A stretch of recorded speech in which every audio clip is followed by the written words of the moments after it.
Hi there, welcome back to the channel, and today I'm going to be making a few videos, but in this video we're going to be re-gasketing the sump because there's a little bit of an oil leak and you don't want to be that guy at the track dripping oil everywhere on a track. So it just came up. The engine was always kind of a little damp, but it was never dripping, but now it's dripping, so I guess I got to bite the bullet and fix it. So we're going to be changing the oil, pulling off the sump, fixing all that, and yeah, that's it.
So that subframe's down nice and low and enough room for me to redo the sump, but I'm kind of worried because I'm not sure it's actually the sump leaking, but I guess we'll find out.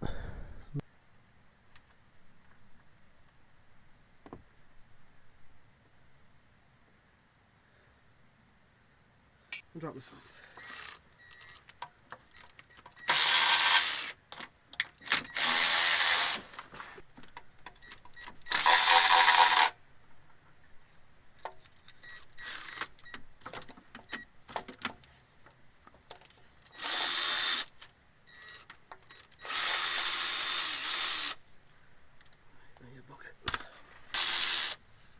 Time saver, man. Like butter.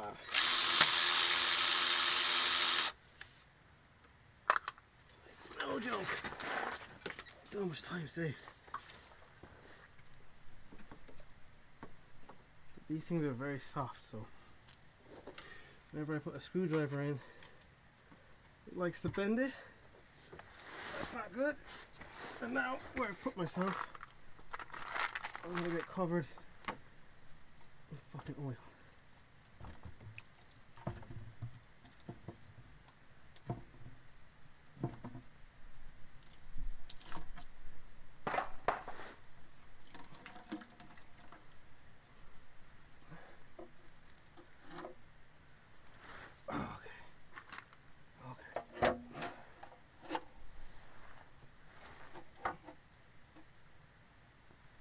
It's out.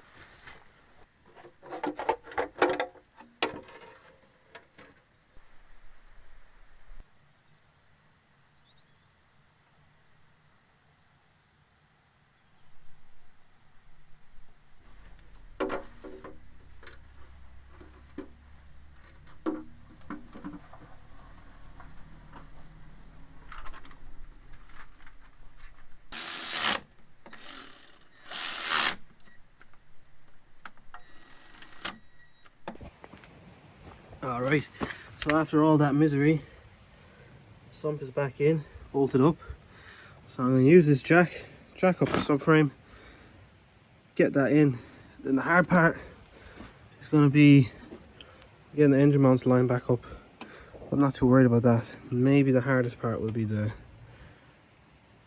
steering shaft.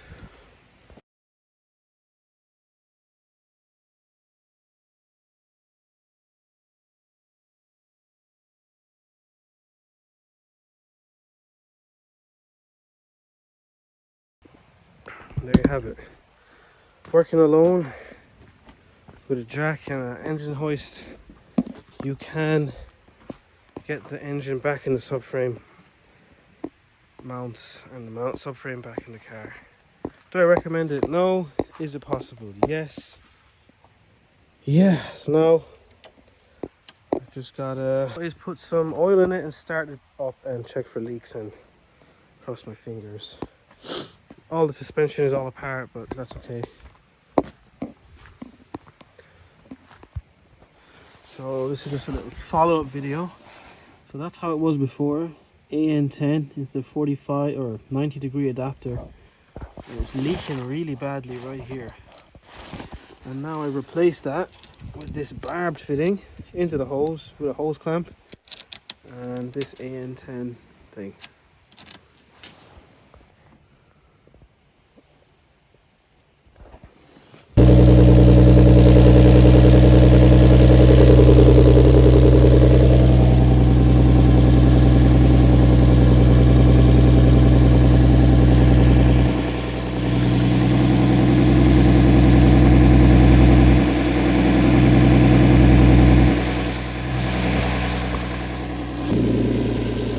Yeah, all back and running. No more oil leaks. Nice.